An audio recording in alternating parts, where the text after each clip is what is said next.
ఆరాధనా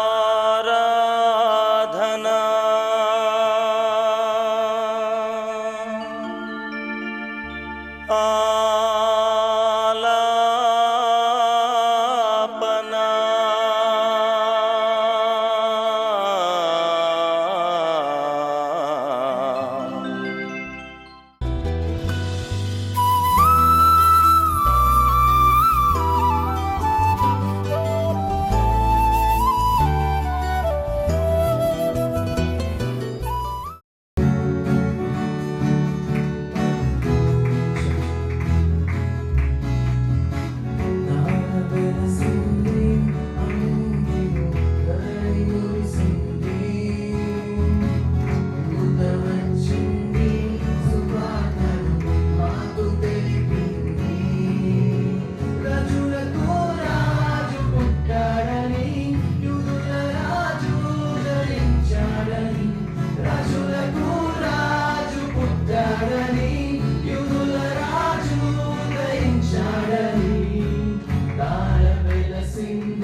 అనింగిలో ధరణి మురిసింది, దూత వచ్చింది, సువార్తను మాకు తెలిపింది.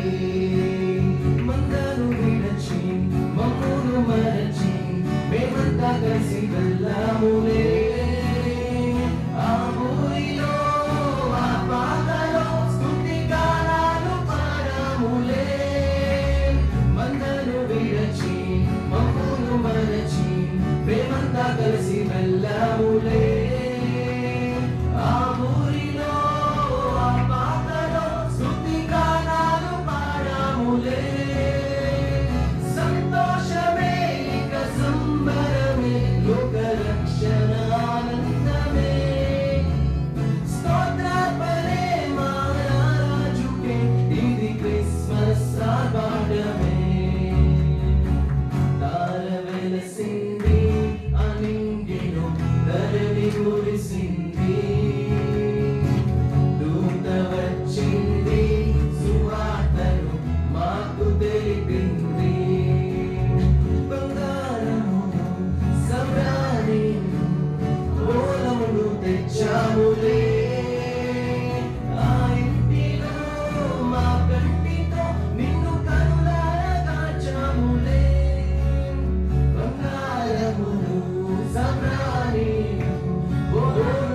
తెచ్చాములే.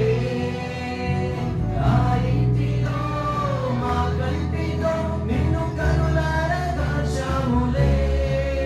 మా ఇమ్మానుయేలు నీవేనని నిన్ను మనసారా కొలిచాములే. మా యూదుల రాజు నీవేనని నిన్ను కనపరచి పొగిడాములే. వెలసింది అనింగిలో ధరణి మురిసింది, దూత వచ్చింది, సువార్తను మాకు తెలిపింది. వెలసింది అనింగిలో ధరణి మురిసింది, దూత వచ్చింది, సువార్తను మాకు తెలిపింది. మన ప్రభు అయిన యేసు క్రీస్తు శక్తి కలిగినటువంటి నామములో మీ అందరికీ శుభవందనాలు, క్రిస్మస్ శుభాకాంక్షలు తెలియచేస్తూ ఉన్నాను.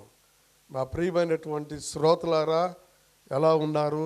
దేవుని కృపను బట్టి మన జీవితాల్లో దేవుడు మనల్ని ప్రేమించి మరొక క్రిస్మస్ పర్వదినాలని అనుగ్రహించిన దేవుడు ఎంతో నమ్మదగినటువంటి దేవుడు. మీరు మీ కుటుంబాలు ఎలా ఉన్నాయి, మీ పరిస్థితులు ఎలా ఉన్నాయి, మీ కొరకు మేము మానక ప్రార్థన చేయొచ్చు ఉన్నాం. మీ ప్రార్థన అవసరతలు మాకు తెలియచేయండి. మరలా ఈ కార్యక్రమాలు మీకోసం ప్రచారం చేయడానికి దేవుడు చాలా కృపను చూపించాడు. ఒక చర్చి ప్రతిష్ఠ నిమిత్తం అయినటువంటి కొన్ని ఖర్చుల వల్ల కొద్ది నెలల గ్యాప్ వచ్చింది కార్యక్రమాలకి. అయినప్పటికీ అనేక మంది కార్యక్రమాలు గూర్చి వాకప్ చేస్తూ ఈ కార్యక్రమాలు కొనసాగింప చేయాలని కోరిక మేరకు మరి ఈ కార్యక్రమాలు మరలా నేను పునరుద్ధరణ చేస్తూ ఉన్నాను. ఈ కార్యక్రమాన్ని మీ కొరకు సమర్పించినటువంటి వారు రాజమండ్రిలో నివాసం ఉంటున్నటువంటి మన ప్రియులు పెద్దలు కందుకూరి రాజబాబు గారు, వారి సతీమణి, వారిద్దరు కుమారులు, వారి కోడళ్ళు, అలాగే వారి మనవళ్ళు మనవరాండ్రు ఈ కార్యక్రమాన్ని మన కొరకు సమర్పించున్నారు. మనము ప్రస్తుతము క్రిస్మస్ పర్వదినాల్లో ఉన్నాము. ఈ క్రిస్మస్ పర్వదినాల్లో దేవుని వాక్యాన్ని మనం నిత్యము ధ్యానం చేస్తూ ఉంటుంటాం. అయితే ఈ సమయమందు దేవుని వాక్యాన్ని మనము ధ్యానం చేసుకుందాం. దానికి ముందుగా చిన్న ప్రార్థన చేద్దాం. తలలు వంచండి, కళ్ళు మూసుకోండి, వీలుగా ఉంటే మోకరించవలసిందిగా నేను కోరుచూ ఉన్నాను. ప్రార్థన అనగానే మీరు నాతో ఏకీభవించవలసిందిగా నేను మనవి చేస్తున్నాను.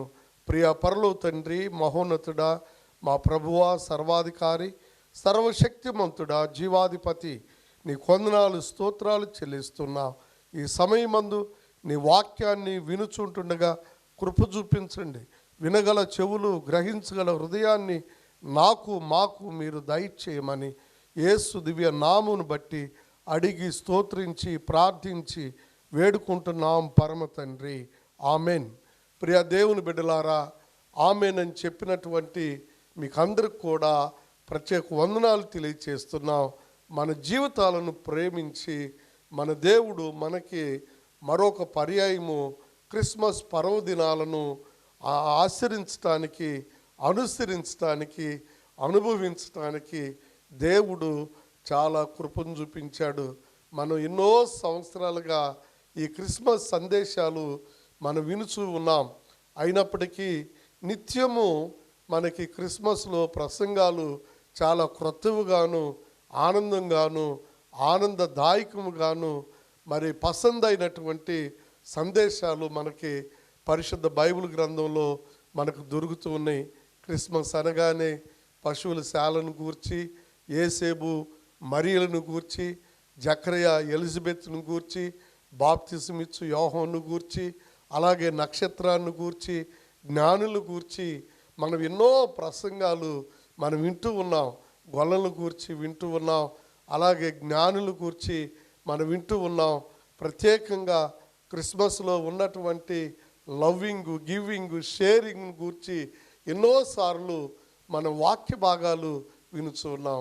కానీ ఈ క్రిస్మస్లో దేవుడు మనలను ఏమి అడుగుతున్నాడో మనము ఈరోజు ధ్యానం చేయబోతున్నాం. ప్రియ శ్రోతలారా, దయచేసి గమనించండి. క్రైస్తవ జీవితాన్ని కొనసాగింప చేస్తూ ఈ క్రైస్తవ జీవితంలో క్రిస్మస్ను ఆచరించుట, లేదంటే క్రిస్మస్ను మనము చేసుకొనడం అనేది దేవుడు మనకిచ్చినటువంటి వరము. క్రిస్మస్ అంటే కానుకల పండగని, క్రిస్మస్ అంటే మనకి ఎంతో సంతోషమైనటువంటి పండగని, మనము లక్షల రూపాయలు, కోట్ల రూపాయలు ఖర్చు పెట్టేటువంటి జనాంగము ఈ భూమి మీద ఉన్నారని నేను తెలియచేస్తున్నాను. ఇప్పుడు సర్వలోకం అంబరాన్నంటేటువంటి సంబరాలతో సంతోషమైనటువంటి సాగరంలో మునిగి తేలుతున్నటువంటి వేళ ఈ క్రిస్మస్ వేళ. అయితే ఈ క్రిస్మస్ అంటే క్రిస్మస్లో మనము చేయవలసిన అనేకము మనకున్నాయి. మనకంటే తక్కువ వారికి మనం కొంత సహాయం చేయటం, క్రిస్మస్ గిఫ్ట్ ఇచ్చి క్రీస్తుని గూర్చి ప్రకటన చేయటం, క్రీస్తుని పరిచయం చేయటం అనేది ఈ క్రిస్మస్లో ఆనవాయితీగా మనము తీసుకోవాలి. అలాగనే మీ సంఘ కాపరులను మీరు జాగ్రత్తగా చూసుకోవాలి. అలాగే సంఘములో ఉన్నటువంటి విధవరాండ్రను చాలా జాగ్రత్తగా చూసుకోవాలి. దిక్కులేని పిల్లల్ని మీరు వారికి సహాయం చేయండి. ఈ క్రిస్మస్లో మీరు చేయుచున్నటువంటి పనులన్నీ కూడా మంచియే, కానీ మీరు ఇతరులకు సహాయం చేయలేకపోతే క్రిస్మస్ని ఆచరించినట్టే కాదు. కాబట్టి ఈ క్రిస్మస్ పర్వదినాల్లో, ఈ క్రిస్మస్లో మనము చేసేటువంటి గొప్ప కార్యముల కంటే దేవుని సముఖములో ఉన్నటువంటి గాబ్రియేలు దూత యొక్క పాత్ర ఏంటి అని మనం ఈరోజు వాక్య భాగంలో మనం ధ్యానం చేస్తాం. దేవుని యొక్క సముఖములో ప్రధాన దూత అయినటువంటి మరి దూత ఆ తేజో నక్షత్రముగా వేకువ చుక్కగా మరి గర్వించి దేవుని సముఖములో నుంచి పాతాళమునకు పడిపోయింది. అది సాతాను, లూసిఫర్గా మనము గమనిస్తూ ఉన్నాం. అయితే దేవుని వాక్య భాగాన్ని మనం గమనించినట్లయితే, దేవుని వాక్య భాగంలో మనం చూస్తున్నట్లయితే, దేవుని యొక్క సముఖములో ఉన్నటువంటి ముగ్గురు దూతలు, ఒకటి గాబ్రియేలు, రెండవది మిఖాయేలు, మూడవదిగా రఫాయేలు. ఈ మూడు దూతలు మూడు విధములైనటువంటి పనులు దేవుని సన్నిధిలో కొనసాగింప చేస్తూ ఉన్నాయి. అయితే క్రిస్మస్లో గాబ్రియేలు దూత పాత్రను మనం కూడా పోషించటానికి ఇష్టపడాలి. ఈ గాబ్రియేలు దూత క్రిస్మస్లో చేసిన ఘనమైన కార్యాలేంటో తెలుసా? మొదటిగా శుభవాక్కు పలికినటువంటి గాబ్రియేలు, రెండవదిగా కుటుంబమును కట్టినటువంటి గాబ్రియేలు, మూడవదిగా ధైర్యమును అంటే భయపడకూడని ప్రకటించినటువంటి గాబ్రియేలు, నాలుగవదిగా సమాధానము పలికినటువంటి గాబ్రియేలు. గాబ్రియేలు దూత క్రిస్మస్లోని మొదటి అంశాన్ని మనం ధ్యానం చేయబోతున్నాం. లూకా సువార్త 1వ అధ్యాయము 28వ వచన భాగాన్ని మనం గమనించినట్లయితే, దయాప్రాప్తురాల మరియా, నీకు శుభం కలుగును గాక అని దేవుని దూత గాబ్రియేలు మరియమ్మతో పలికినట్లుగా మనము చూస్తాం. ప్రియ దేవుని బిడ్డలారా, ఈ లోకములో ఉన్నటువంటి మనము అభము శుభము తెలియనటువంటి పరిస్థితుల్లో ఉంటున్నప్పుడు మనకు ఈ క్రిస్మస్ ఇచ్చేటువంటి గొప్ప నిరీక్షణ ఏంటంటే శుభాన్ని పలుకుతూ ఉంది. ఈ క్రిస్మస్లో మనము శుభం పలకాలి అనంటే, దేవుడు ఇమ్మానుయేలుగా ఈ లోకానికి వచ్చిన దేవుడు మనతో ఉండి మనలను కాపాడుతున్నందుకు మనం ఈ లోకంలో సురక్షితంగా క్షేమంగా ఉన్నాం. అయితే అభము శుభము అనంటే తెలియనటువంటి అమాయక పరిస్థితులు, లేకపోతే ఎలాంటి క్లిష్ట పరిస్థితుల్లో ఉన్నప్పుడు మనం శుభం పలకాలంటే పలకలేము. కానీ అలాంటి పరిస్థితుల్లో దేవుని యొక్క దూత మన దగ్గరకు వచ్చి శుభం పలుకుతుంది అంటే ఆ శుభాన్ని గూర్చి బైబిలు 3 శ్రేష్టమైన విషయాలు మనకి తెలియజేసింది. శుభం అని అనగానే మనకి మొట్టమొదటిగా నిరీక్షను గూర్చి 3 విషయాలు చెప్పాలని నేను ఆలోచన చేస్తూ ఉన్నాను. మొట్టమొదటిగా సిగ్గుపరచినటువంటి నిరీక్షణ, రెండవది శుభప్రదమైన నిరీక్షణ, మూడవది మరీ శ్రేష్టమైనటువంటి నిరీక్షణ.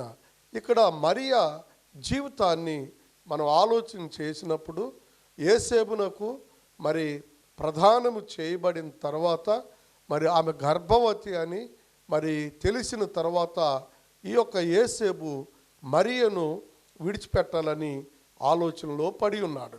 అయితే ప్రియులారా గమనించండి, దేవుని యొక్క దూత మరి దగ్గరికి వెళ్ళిపోయి, దయాప్రాప్తురాల, నీకు శుభం కలుగుతుందని ఈ మాట పలుకుతూ ఉంటుంటే, దేవుని యొక్క దూత మాట విని ఆమెకి ఎంతో ధైర్యాన్ని అనుగ్రహించబడింది.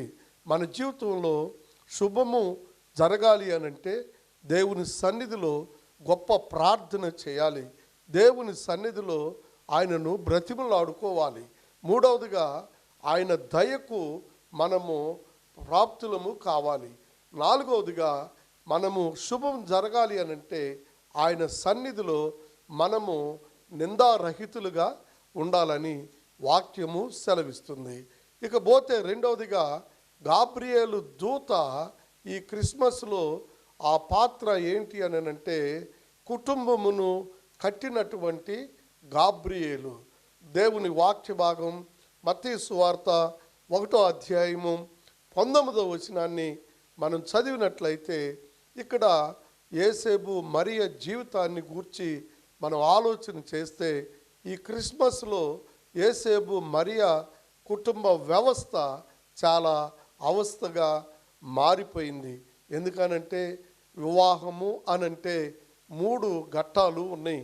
ఒకటి మామూలుగా మొదటిగా నిశ్చితార్థము అని అంటారు. అంటే సెటిల్మెంటు, అబ్బాయి అమ్మాయి చూసుకున్న తర్వాత వారిద్దరు ఇష్టపడి పెద్దలు నిర్ణయిస్తే దానిని నిశ్చితార్థం అన్నారు. యేసేపు మరియకు నిజంగా ఈ నిశ్చితార్థము అయింది.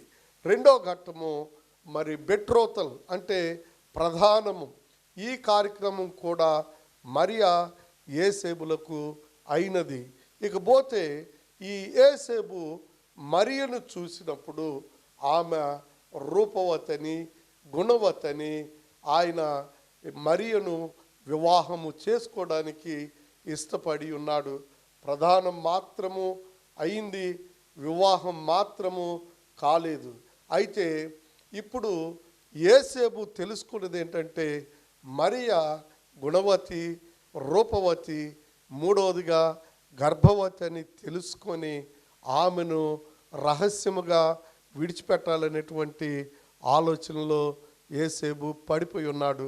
ప్రియ దేవుని బిడ్డలారా, ఈ యొక్క క్రిస్మస్ పర్వదినాల్లో ఈ కుటుంబం చాలా అవస్థల పాలైపోతుంది. కుటుంబ వ్యవస్థ పాడైపోవటానికి గల 2 కారణాలు, ఒకటి అనుమానము, రెండవది ఆర్థిక పరమైనటువంటి ఇబ్బందులు. ప్రియ శ్రోతలారా, ఈ క్రిస్మస్ పర్వదినాల్లో మీ కుటుంబాలు ఎలా ఉన్నాయి? విడిపోయి, చెడిపోయి, పడిపోయి, నానా వ్యవస్థలో అవస్థలు పడుతూ ఉంటున్నారా? మీరు ఈ పరిస్థితుల్లో ఉన్నట్లయితే మీరు మాకు ప్రార్థన అవసరత కోరండి. మేము మీ కొరకు ప్రార్థన చేస్తాం. మీ కుటుంబం ఎలా ఉంటుందో నాకైతే తెలియదు. మీ కుటుంబ వ్యవస్థ అవస్థల పాలైపోయి భార్యాభర్తలు విడిపోయి అనుమానం వల్ల, ఆర్థిక ఇబ్బందుల వల్ల మరి విడిపోయి ఉన్నట్లయితే మీ కొరకు మేము ప్రార్థన చేస్తాం. మాకు ఫోన్ చేయండి, మీ కొరకు మేము ప్రార్థన చేస్తాం. ఇదిగో ఈ కుటుంబ వ్యవస్థ పాడవడానికి మొదటి కారణం అనుమానం. యేసేపులో అనుమానము ప్రారంభమైంది. రెండోది కుటుంబం విడిపోతే అవమానానికి కారణం. కుటుంబం విడిపోతే అవమానం ఎప్పుడు కూడా ఉంటూ ఉంది.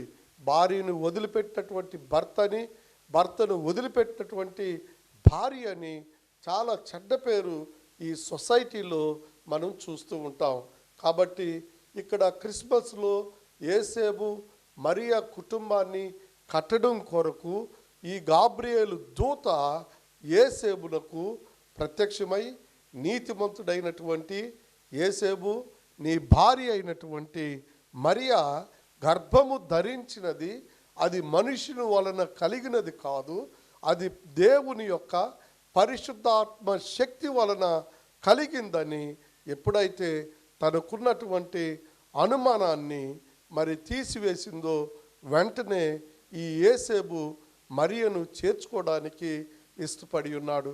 ప్రియ దేవుని బిడ్డలారా, కుటుంబ వ్యవస్థ కట్టబడాలి అనంటే, కుటుంబ వ్యవస్థలో సంతోషము, సమాధానము ఉండాలి అనంటే తప్పనిసరిగా ఇద్దరు భార్యాభర్తల మధ్య సర్దుబాటు, రెండవది దిద్దుబాటు అవసరము.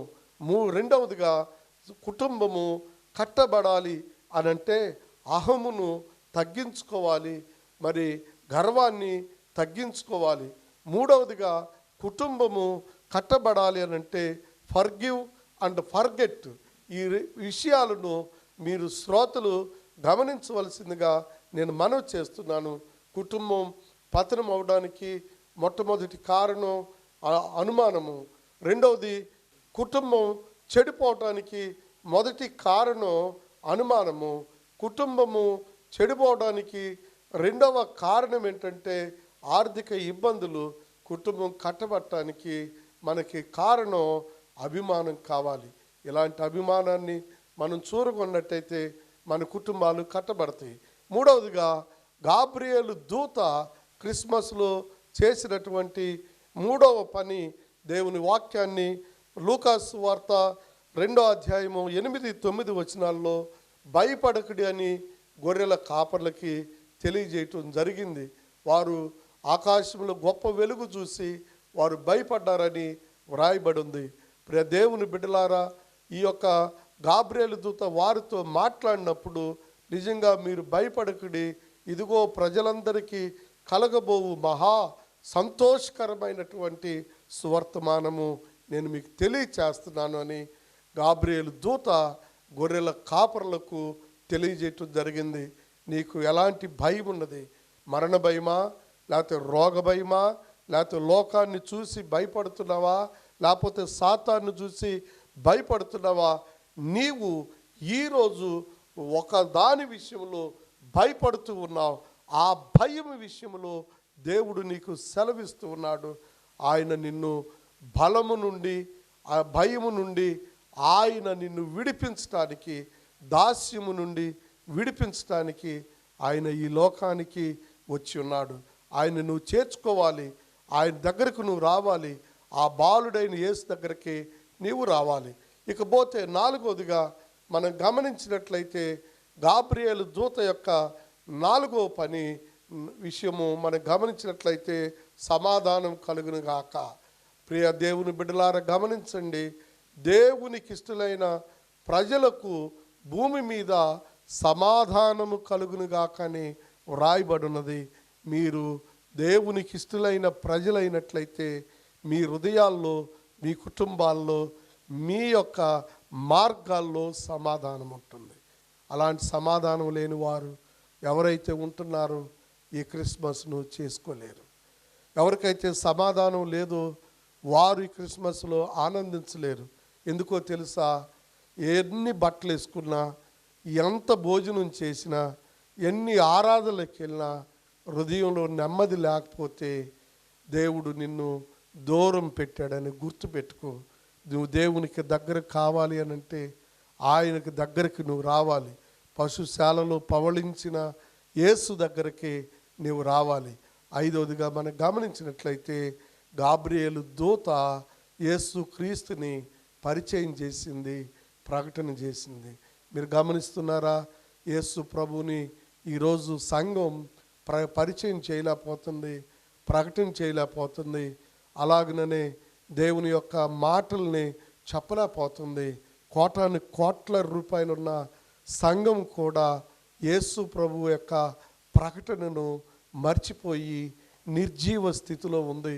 ఎవరో నాలాంటి మరి ఏమీ లేనటువంటి వారు ఇలాంటి సువార్తను టీవీల ద్వారా, సువార్త సభల ద్వారా, అలాగనే వీధి సువార్తల ద్వారా మాకు డబ్బులున్నా లేకపోయినా ఈ కార్యక్రమాలని మేము కొనసాగింప చేస్తూ ఉన్నాం. కారణం ఏంటంటే యేసుని పరిచయం చేయాలి. ఆయన లోకరక్షకుడు. యేసుక్రీస్తుని మనం పరిచయం చేయాలి. ఆయన విమోచకుడు. యేసుక్రీస్తు మనం పరిచయం చేయాలి. ఆయన మనకి మరణ దాస్యము నుండి విడిపించిన వాడు. యేసుక్రీస్తు అందరికీ ప్రభు. ఎందుకో తెలుసా? ఎన్ని బట్టలు వేసుకున్నా, ఎంత భోజనం చేసినా, ఎన్ని ఆరాధనలకు వెళ్ళినా హృదయంలో నెమ్మది లేకపోతే దేవుడు నిన్ను దూరం పెట్టాడని గుర్తుపెట్టుకో. నువ్వు దేవునికి దగ్గర కావాలి అని అంటే ఆయనకి దగ్గరికి నువ్వు రావాలి. పశుశాలలో పవళించిన యేసు దగ్గరికి నువ్వు రావాలి. 5వదిగా మనం గమనించినట్లయితే గాబ్రియేలు దూత యేసు క్రీస్తుని పరిచయం చేసింది, ప్రకటన చేసింది. మీరు గమనిస్తున్నారా? యేసు ప్రభుని ఈరోజు సంఘం పరిచయం చేయలేకపోతుంది, ప్రకటన చేయలేకపోతుంది. అలాగనే దేవుని యొక్క మాటల్ని చెప్పలేకపోతుంది. కోట్ల రూపాయలున్న సంఘం కూడా యేసు ప్రభు యొక్క ప్రకటనను మర్చిపోయి నిర్జీవ స్థితిలో ఉంది. ఎవరో నాలాంటి మరి ఏమీ లేనటువంటి వారు ఇలాంటి సువార్తను టీవీల ద్వారా, సువార్త సభల ద్వారా, అలాగనే వీధి సువార్తల ద్వారా మాకు డబ్బులున్నా లేకపోయినా ఈ కార్యక్రమాలని మేము కొనసాగింప చేస్తూ ఉన్నాం. కారణం ఏంటంటే యేసుని పరిచయం చేయాలి. ఆయన లోకరక్షకుడు. ప్రార్థన చేసుకుందాం. తలలు వంచండి, కళ్ళు మూసుకోండి. యేసుని పరిచయం చేయకుండా, యేసుని ప్రకటన చేయకుండా మనం ఉండకూడదు. ఆయన ప్రకటన చేస్తే ఆయన మనల్ని ఆశీర్వదిస్తాడు.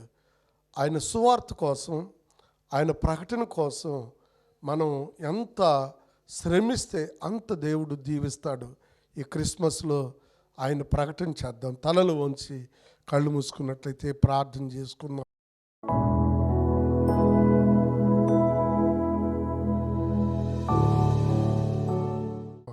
మహాపరిశుద్ధుడా, మా ప్రేమ కలిగిన పరమ తండ్రి, ఈ క్రిస్మస్ పర్వదినాల్లో మా కుటుంబాల్లో శుభాన్ని పలికించండి. ఈ క్రిస్మస్ పర్వదినాల్లో నాయన మా కుటుంబాలని కట్టండి. మా కుటుంబాలు సమస్యల వలయంలోకి నెట్టబడి ఉన్నాయి. మా తండ్రి, మీ శక్తి చేత కుటుంబాలను కట్టమని మేము ప్రార్థిస్తున్నాం, మేము కోరుకుంటున్నాం కూడా. నాయన మీరు సహాయం చేయండి. మూడవదిగా మా తండ్రి, ఈ క్రిస్మస్ పర్వదినాల్లో మీ ధైర్యాన్ని మాకు ప్రసాదించండి. ఈ క్రిస్మస్ పర్వదినాల్లో మాకు మీ సమాధానం దయచేయండి. ఈ క్రిస్మస్ పర్వదినాల్లో నెమ్మది లేక, సమాధానం లేక కొట్టుమిట్లాడుతున్నటువంటి నీ బిడ్డలకు నీ సమాధానం అనుగ్రహించి నడిపించమని నేను ప్రార్థన చేస్తున్నాను. కుటుంబ వ్యవస్థలో నాయన చెడిపోయి, పడిపోయి, విడిపోయినటువంటి భార్యాభర్తలను మీరు కలపమని మేము ప్రార్థన చేస్తున్నాం. ఆర్థిక ఇబ్బందులతో సతమతమవుతున్న బిడ్డలను మీరు జ్ఞాపకం చేసుకోండి. ఈ పండుగ వాతావరణంలో తల్లిదండ్రులు కోల్పోయిన వారి కొరకు నేను ప్రార్థన చేస్తున్నాను. వారికి ఓదార్పు, ధైర్యాన్ని మీరు ప్రసాదించి నడిపించండి ఆయన. ఈ కార్యక్రమాల కొరకు ఆర్థికంగా సహాయం చేస్తున్న ప్రతి బిడ్డకు క్రిస్మస్ లోపు కొన్ని గొప్ప కార్యాలు మీరు జరిగించండి. ఎవరైతే ఈ క్రిస్మస్ వాతావరణంలో బట్టలు లేక, డబ్బులు లేక, ఉండటానికి ఇల్లు లేక బాధపడుతూ ఉన్నారో అటు వారిని మీరు దర్శించండి, కృప చూపించమని యేసు నామమున నడుచున్నాము తండ్రి, ఆమేన్. ప్రియ శ్రోతలారా, ఈ కార్యక్రమాలు కొనసాగింపు కొరకు మీరు ప్రార్థన చేయండి. మీ యొక్క ఫోన్ నెంబర్ మాకు తెలియచేయండి. అలాగనే మీ ప్రార్థన అవసరాలు మాకు తెలియచేయండి. ఈ కార్యక్రమాలు ప్రతి ఆదివారం ఉదయం 6:30 ప్రసారం అవుతూ ఉన్నాయి. ఈ కార్యక్రమాల కొరకు మీరు ప్రార్థన చేసి కొంత ఆర్థిక సహాయాన్ని కూడా మీరు అందించండి. దేవుడు మీ కుటుంబాలని దేవుడు దీవిస్తాడు. కారణం ఏంటంటే, వాక్యం విన్నటువంటి మనము చాలా పర్యాయాలు ఈ యొక్క దేవుని పరిచర్యను పోషించే విషయంలో చాలా వెనకబడిపోతున్నాం. అదేంటంటే, మనకు ఎన్ని డబ్బులున్నా, ఎంత సమయం ఉన్నా, ఎన్ని వనరులున్నా కూడా పరిచర్యకు మనం ఇవ్వలేనటువంటి బలహీనత మీలో చాలామంది దగ్గర కనబడుతూ ఉన్నది. ఒక విషయాన్ని మీరు గమనించండి. 5 రొట్టెలు 2 చిన్ని చేపలు ఆ పిల్లవాని దగ్గర ఉన్నంతసేపు దీవించబడలేదు. 5 రొట్టెలు 2 చిన్ని చేపలు యేసు ప్రభు దగ్గరికి ఎప్పుడైతే వచ్చినాయో అప్పుడే ఆ 5 రొట్టెలు 2 చిన్ని చేపలు బహుగా దీవించబడ్డాయి. ఈ క్రిస్మస్ పర్వదినాల్లో మీ యొక్క ధనం, మీకున్న వనరులు దేవుని పని కొరకు వాడండి. దేవుని దగ్గరకు తేండి. దేవుడు వాటిని దీవించి ఆశీర్వదిస్తాడు. ఇప్పుడే మీ యొక్క సహాయాన్ని దేవుని పరిచర్య కొరకు మీరు సమర్పించవలసిందిగా మనసారా కోరుకుంటున్నాను. దేవుడు మిమ్మల్ని దీవించి ఆశీర్వదించునుగాక. Thank you.